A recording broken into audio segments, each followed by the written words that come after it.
ये भी दुश्मन इस्लाम रहे हैं।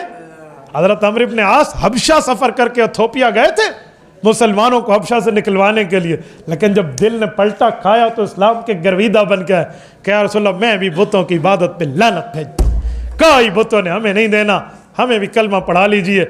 लेकिन हुजूर ने फरमाया क्या लेकिन? हुजूर ने हाथ यूँ आगे बढ़ाए हुए थे, हजरत अमर इब्न आस ने अपने हाथ बंद कर लिए। फरमाया मालक या अमर, क्या वजह है?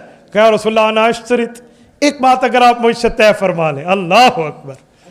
हुजूर ने पूछा क्या बात?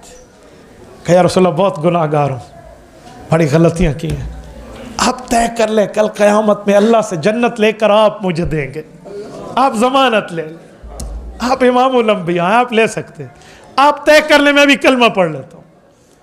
रहमतुल आलमीन की रहमत को जोश है, फरमाया अमर तेरा मेरा वादा हो गया, मैं जामिन, हाथ बढ़ाओ। उनने हाथ बढ़ाए और कलमा पढ़ के साहबी बने।